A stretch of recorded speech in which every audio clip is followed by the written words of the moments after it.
Iyi ni radio BBC Gahuza miryango ivugira i Londres kuri metero 19, 25, 31 na 41. Ivugira ku mirongo ya FM mu karere kibiyaga bigari no kuri interineti kuri bbcgahuza.com.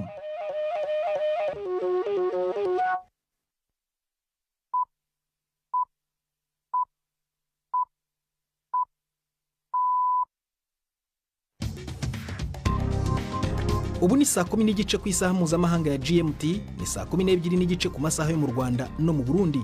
Muri studio muri kumwe na Prudence Ngiyumva. Weriwe woteza amatwi BBC Gahuza miryango aho uri hose, ikaze kuri radio kuri bbcgahuza.com, kuri Facebook live mu buryo bw'amashusho no ku mirongo migufi ya shortwave. Dore ingingo z'ingenzi z'amakuru turambora mu kanya kuri uyu wa mbere tariki ya 30 z'ukwa 12. Muri Repubulika ya Demokarasi ya Kongo mu karere ka Minembwe muri Kivu y'Amajyepfo hongeye kuvugwa imirwano yatangiye kuri Noheli hagati y'ingabo za FRDC n'umutwe w'abanyamurenge watwirwaneho. Ibintu byateye abaturage kubura amajyo kugeza n'ubu. Abaturage benshi barahunga bava mu mazu yabo, mirima yabo, n'ubu abenshi bari bataragaruka kubera ubwoba bw'ibyo babonye. Imirwano kandi ikomeje no kuvugwa mu kandi karere ka Rubero. Ibendera ryazamuwe igice kuri Perezidansi ya Leta Zunze Ubumwe za Amerika igihe Joe Biden yahaga icyubahiro Jimmy Carter wigeze kuba perezida wa Leta Zunze Ubumwe za Amerika wapfuye ejo afite imyaka 100. Yamutatse nk'umugabo w'umurava kandi w'impuhwe. Hari n'imikino.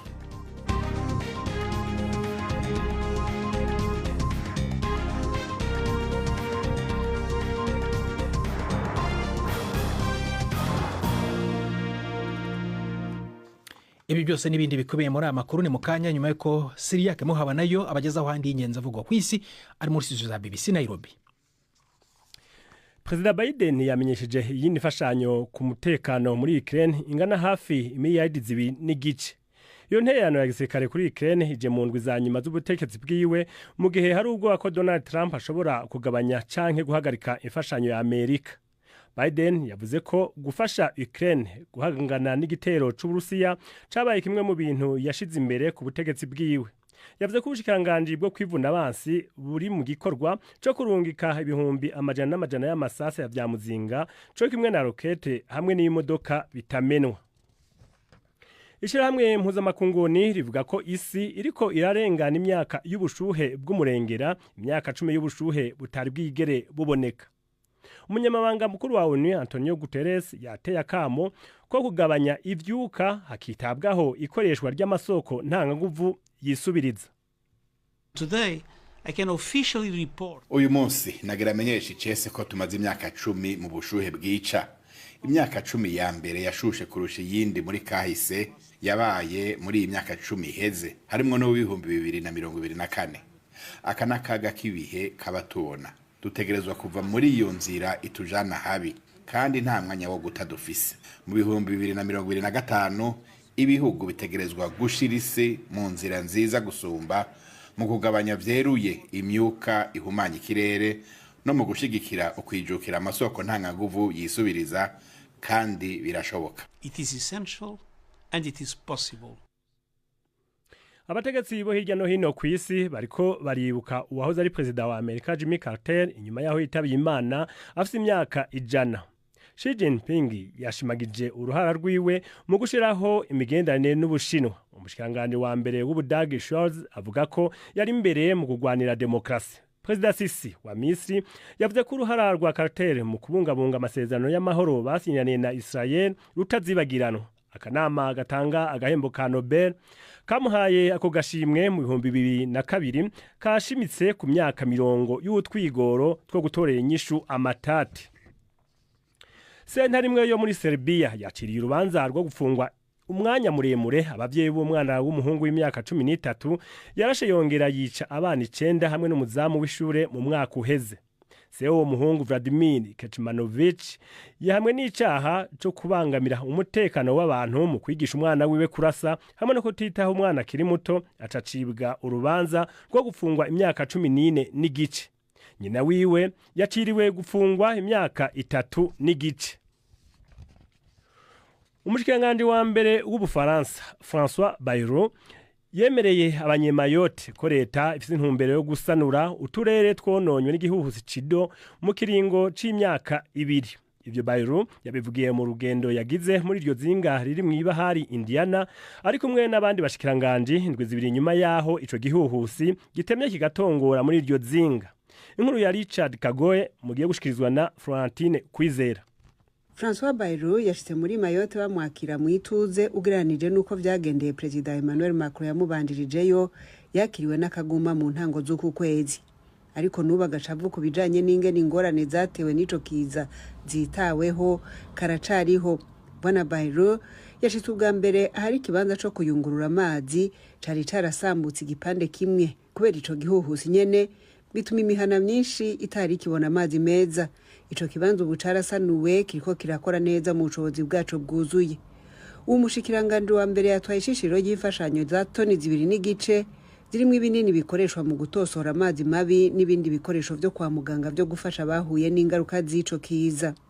Dateganya kandi guhura n'abategetsi baho ngo baganire ku mugambi wagutse wo gusanura iryo zinga rya Mayotte.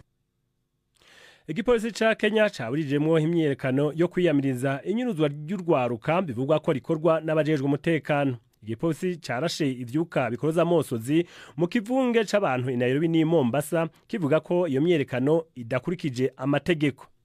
Imigwi y'abaharanira hagati y'akazera muntu yavuze ko hanyurujwe abantu 82 muri aya mezi ya vuba, muri bo abagera ku 29 hakaba hataramenyekana irengero ryabo. President William Ruto yiyemeje kurangiza iryo nyuruzwa ry'abantu kugira agarukane icizere ku bajejwe umutekano, ariko ntiyemera ko leta ibifisemwo uruhara. Prida urakoze Siriake muhawe nayo kuri ayo makuru ya BBC.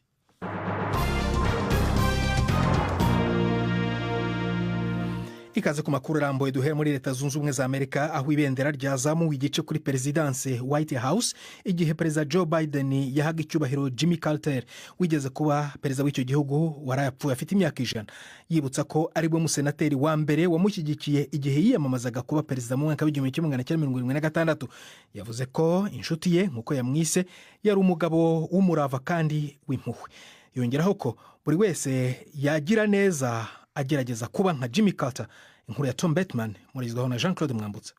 Joe Biden yagize ati Jimmy Carter mubona nk'umuntu wo hambere w'inyangamugayo kandi uhagarara ku ijambo, warangwaga no kwizera no guca bugufi. Ariko sinamubona gusa nk'umuntu wo mu bihe byashize, mubona nk'umuntu utari w'ibihe byatambutse gusa, ahubwo ni n'ubihe byose. Umuntu uhagarariye indangagaciro z'ibanze za kimuntu tudashobora kwibagirwa. Nyuma y'amasaha make urupfu rwe rutangajwe, buri wese mu baperezida bane bakiriho yamuhaye icyubahiro.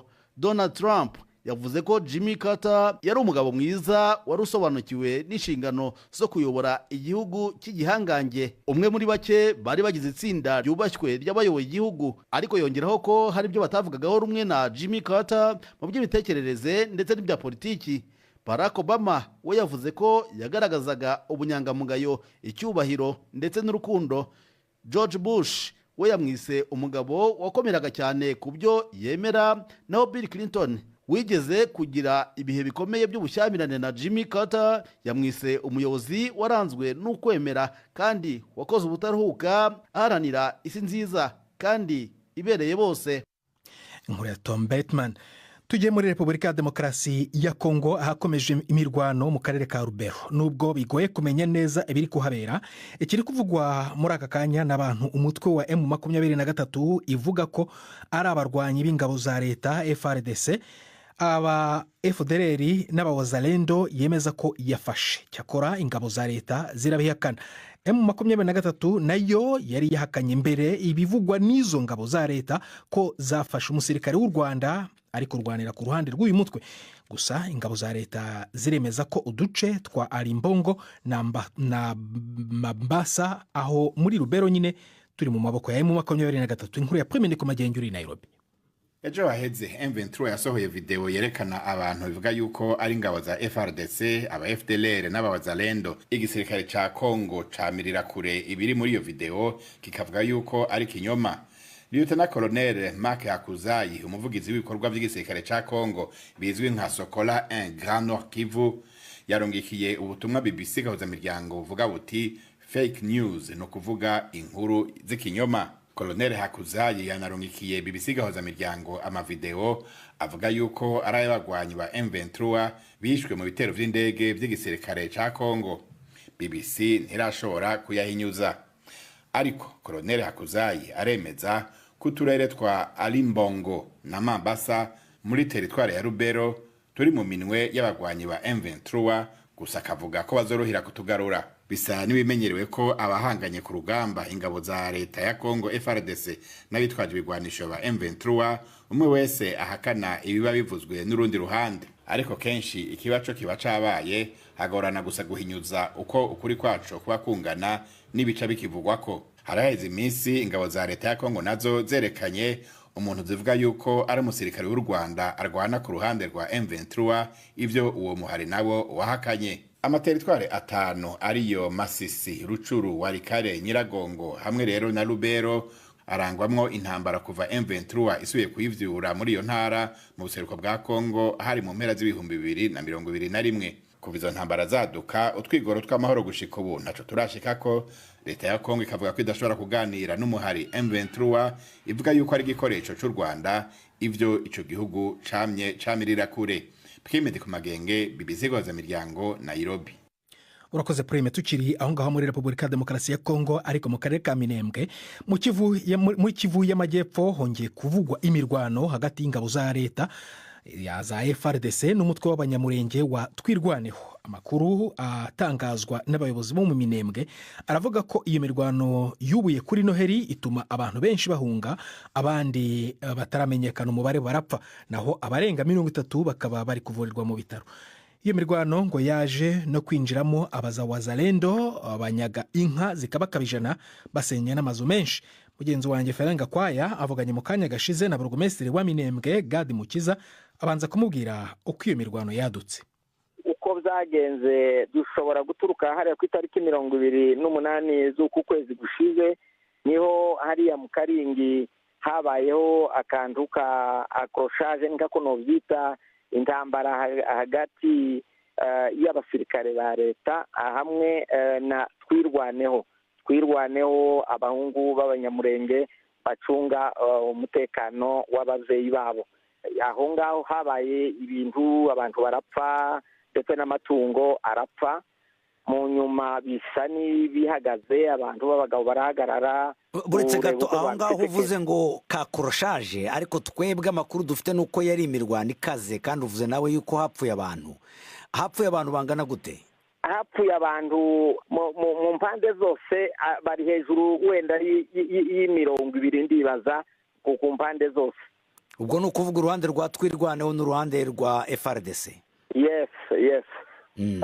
Hanyuma rero habaye itariki 25 niho basubiye kurwana, kandi urabizi ubuzima bwa Minembwe iryo zina Minembwe irimo amavillage menshi n'amoko menshi arahatuye, hatuye abanyamurenge nibo benshi, hatuye abashi, hatuye n'andi moko nk'ababembe n'abapfurero n'abandi bake b'abangubangu n'abandi bose batuye aho. Ubuzima bwa Minembwe burahagarara kubera imbunde zikomakomeye zavuze hose, cyane muri Runundu, kuri Jafi na Nirundu. Abaturage benshi barahunga bava mu mazu yabo, bati imirima yabo, n'ubu abenshi bari bataragaruka kubera ubwoba bw'ibyo babonye. Ubwo uvuze kuri 25 ni ukuvuga ejo bundi kuri Noheri? Kuri Noheri ni iki gitangaje nyine, na abantu bari bagiye gusenga. Urabizi ko Noheri ino abantu benshi n'abakristo n'abaprotestant bose ntibasenze, abantu bose bakwiye imishwaro barahunga kubera ivyo bintu byari bibaye. Bikomeza no kuwa kane byaje guhagarara nka après-midi. Ikindi cyabaye kigoye cyane nuko muri iyo minsi yamigwi ya kera yahora gitera Minembwe, nuko abamayimayi b'igipfurero n'ikibembe n'ikinyindu batera ahantu hane. Nabo batera bavuye Mikenke, batera bavuye mu area aho bita Gahwera, bavuye mu Ibumba, bananyaga inka nyinshi, inka hafi 100. Abandi batera baturutse axe yepfo muri sud aho bita mu Bipimo hejuru. Abandi batera mu Bikarakara, ni hakurya y'uruzi rwa Rwiko, aho bose baterera rimwe. Panike iracyari yose, ntituramenya icyo tabara se cyangwa icyo vuga.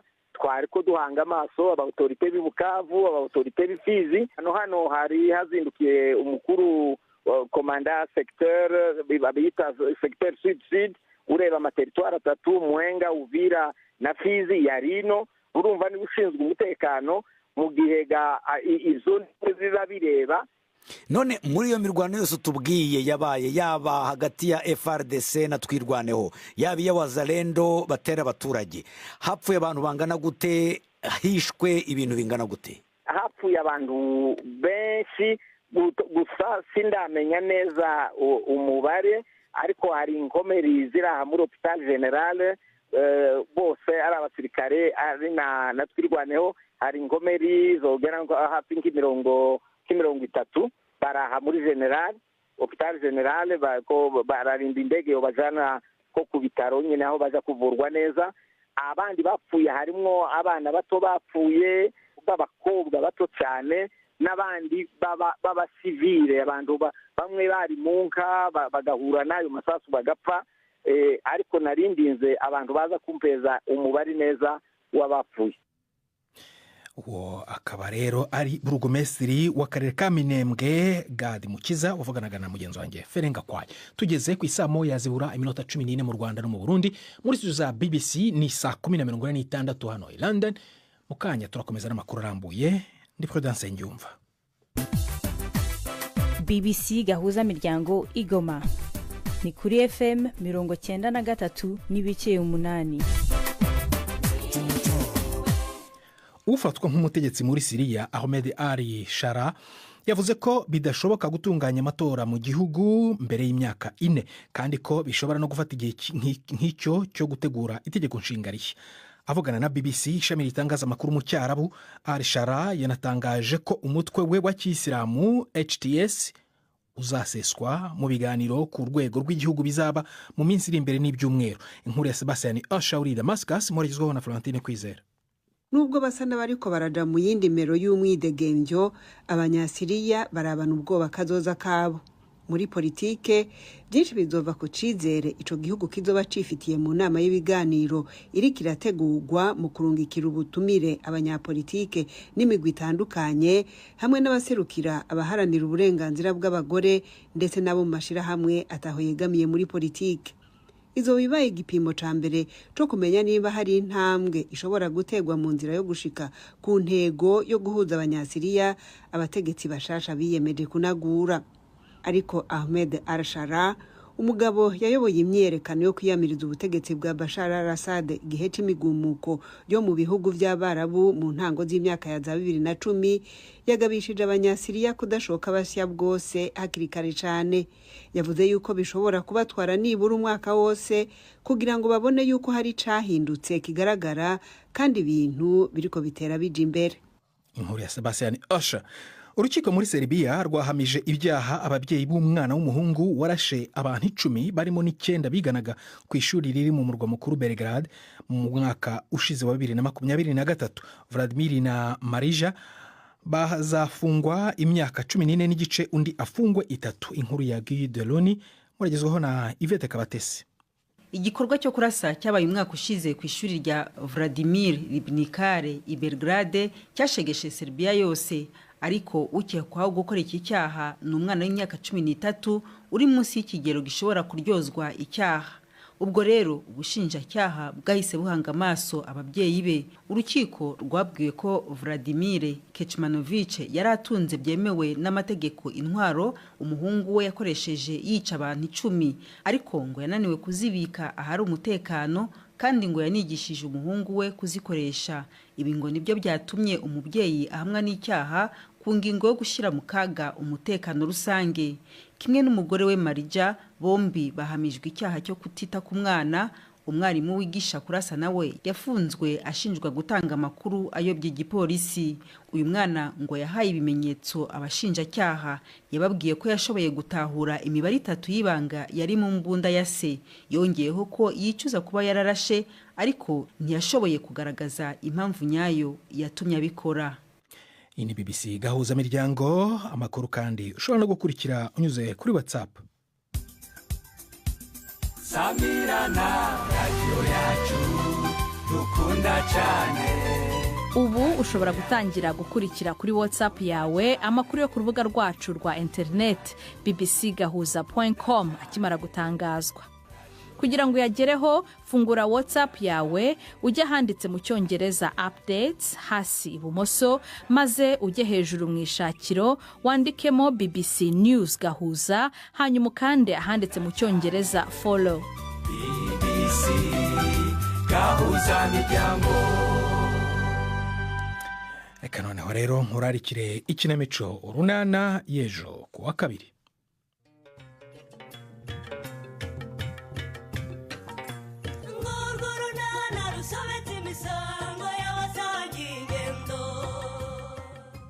Mu kiganiro urunana cyo kuri wa kabiri twabateguriye. None mama, niba ubyemera ko ndi umukobwa w'inkumi, kuki ntacyo mbwira? Kiki? Ari wowe ntacyo mbwira, ari nyogokuru ntacyo mbwira, kandi ndabibona ko buri mugoroba Uncle Shyaka n'umugore we banyura hano bavuye ku kazi, mugakora inama ngiye mu kampezi. Ni 12:45 kuri BBC.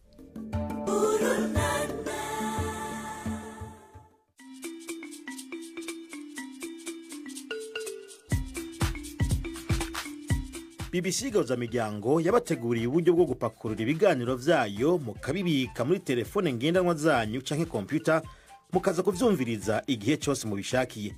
Ibiganiro bya BBC Gahuza miryango mukunda nk'amakuru, imvo n'imvano, urunana, ikiganiro cy'abagore cyangwa abaza muganga, ubu biraboneka kuri podcast. Ja ku rubuga rwa BBC Gahuza miryango ariko bbcgahuza.com urondore ahari podcast. Amakuru yose y'uburyo podcast ikora n'ukuntu washyira muri telefone yawe byose urabisangayo. Pakurura ikiganiro ukunda canke amakuru wumvirize uko ushaka aho uri hose ntusubire gucikwa na kimwe. Taramana ibiganiro vya BBC Gahuza miryango kuri podcast.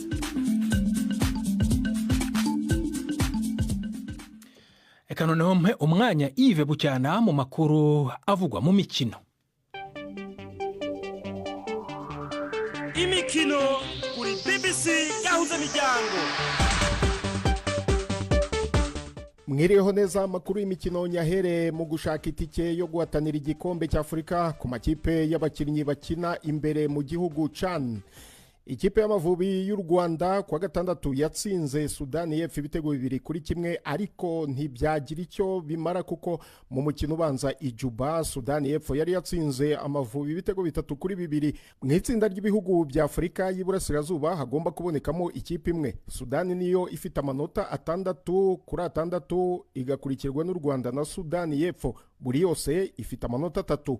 Uburundi na Ethiopia ni izanyuma nta nota na rimwe zifite. Uburundi bwakinnye na Uganda ku munsi w'ejo, Uganda itsinda igitego 1-0. No mu mukino ubanza nawo wabereye i Kampala, Uganda yari yatsinze igitego 1-0. Imikino ya nyuma yo guhatanira igikombe cya CHAN izakirwa n'ibihugu bitatu ari byo Uganda, Tanzania na Kenya, mu gihe Kenya yaba yemejwe ko yujuje ibisabwa.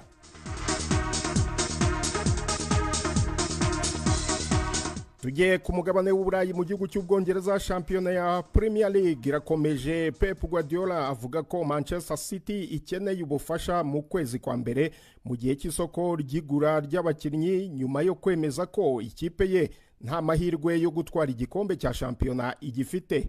Ejo ku cyumweru umutoza wa Manchester City yishimiraga imikino 500 amaze atoza ikipe. City natsinda Leicester City ibitego 2-0. Intsinzi ya City iya kabiri gusa mu mikino 10 iheruka ya Premier League yarabazamuye ibashyira ku mwanya wa 5, ariko barushwa na Liverpool ya mbere amanota 18 yose, kandi Liverpool ifite umukino w'ikirarane. City yegukanye ibikombe 6 muri 7 bya Premier League biheruka, ariko mbere yo gutsinda Leicester iyi kipe yari yatsinze umukino umwe gusa mu mikino 13 yaherukaga muri shampiyona, itsinzwe imikino 9 yose. hagati aho Liverpool yaraye ikosoye West Ham yitsinze ibitego 5-0. umukinnyi ukinira ikipe ya Liverpool Mohamed Salah avuga ko ibyo gusinya amasezerano mashya muri Liverpool bikiri kure. Salah w'imyaka 32 amasezerano yarafitanye n'iyo kipe agomba kurangirana n'uyu mwaka w'imikino, no kuvuga mu kwezi kwa gatandatu gutaha. Nyuma yo gutsinda West Ham yabwiye Sky Sports ko ibiganiro by'amasezerano mashya bikiri kure, ariko ko nta byinshi ashaka gushyira mu itangazamakuru. Mu mikino iri bukinwe uyu munsi uhanzwe amaso nuza guhuza Manchester United na Newcastle United ku kibuga cya Old Trafford. Manchester United irabidafite abakinnyi bayo bo hagati bafite amakarita atabemerera gukina, aribo kapiteni Bruno Fernandes na Manuel Ugarte. Victor Lindelof, Mason Mount na Luke Shaw baracyafite imvune. Ikipe ya Manchester United ishobora gutsindwa imikino 3 yikurikiranyije iwayo ku nshuro ya mbere kuva mu kwa 12 muri 78 kugera mu kwa 279. Ni mu gihe ikipe ya Newcastle iri mu bihe byiza, imaze gutsinda imikino 4 ikurikiranye mu marushanwa yose hamwe no kwinjiza ibitego 14 ku gitego kimwe yatsinzwe. Hagati aho kandi rutahizamu Alexander Isak ufite inkomoko mu gihugu cya Eritrea naramuka atsinze igitego araba umukinnyi wa kabiri utsinze ibitego mu mikino 6 yikurikiranye ya Premier League akinira ikipe ya Newcastle United.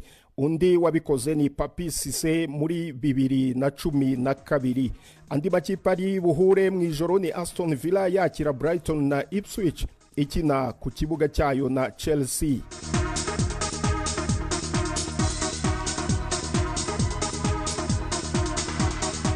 Indi shampiyona iri gukinwa muri izi mpera z'umwaka ni y'Ubutaliyani. Imikino yarayibaye, Milan AC yanganyije na AS Roma igitego 1-1. Juventus nayo inganya na Fiorentina 2-2. Udinese inganya na Torino 2-2. Naho Napoli itsinda Venezia igitego 1-0. Kwa gatandatu Inter Milan yari yatsinze Cagliari 3-0, mu gihe Lazio yanganyije na Atalanta igitego 1-1, bituma Atalanta ikomeza kuyobora urutonde rwa shampiyona n'amanota 41, kimwe na Napoli nayo ifite amanota 41. Ayo niyo y'imikino nabahitiyemo uyu munsi. Gendi Yves Bucyana. BBC Gahuza miryango muri Afrika no kwisi yose. Urakoze Yves Bucyana kuri ayo makuru y'imikino. Gusa nongera ko kubakunda Arsenal mutabyumvise impamvu itakine uyu munsi cyangwa ejo nuko izakina umukino wayo kuwa gatanu ihura na Brentford. Reka nsubize ijambo Siriake muhaba nayo atwibutse amakuru avugwa ku isi. Perezida Biden yamenyesheje iyi nifashanyo ku mutekano muri Ukraine ingana hafi imiliyaridi 2.5.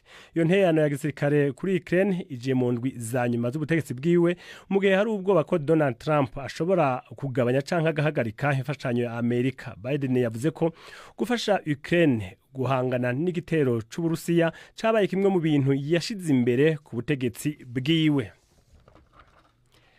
Ijamwe mpuzamakungu ONU rivuga ko isi iriko irarengana imyaka y'ubushuhe bw'umurengera, imyaka 10 y'ubushuhe butari bwigere buboneka. Umunyamabanga mukuru wa ONU Antonio Guterres yateye akamo ko kugabanya ivyuka hakitabwaho ikoresha ry'amasoko ntanganguvu yisubiriza. Abategetsi bo hirya no hino ku isi bariko baribuka uwahoze ari perezida wa Amerika Jimmy Carter inyuma yaho yitabiye Imana afite imyaka 100. Xi Jinping yashimagije uruhara rwiwe mu gushiraho imigendane n'Ubushinwa. Umushikiranganje wa mbere w'Ubudagi Scholz avuga ko yari imbere mu kugwanira demokrasi. Perezida Sisi wa Misri yavuze ko uruhara rwa Carter mu kubungabunga amasezerano y'amahoro basinyiraniye na Israel rutazibagiranwa. Sentare imwe yo muri Serbia yaciriye urubanza rwo gupfungwa umwanya muremure abavyeyi b'umwana w'umuhungu w'imyaka 13 yarashe yongera yica abana 9 hamwe n'umuzamu w'ishure mu mwaka uheze. Se wo muhungu Vladimir Kechmanovich hamwe n'icaha cyo kubangamira umutekano w'abantu mu kwigisha umwana wiwe kurasa hamwe no kutitaho umwana akiri muto. Urakoze Siriake muhawe nayo ni nawe tugejeje ku musozo w'ibiganiro byacu byo kuri uyu wa mbere. Ushobora kongera gukurikira kuri BBC Gahuza.com. twafashijwe na Jonathan Glia kugira ngo amakuru akugereho ameze neza mu majwi. Gendi Prudence Ngyumva wakoze guhita mu BBC Gahuza miryango kuri uyu mugoroba. Uraharyana na hejo.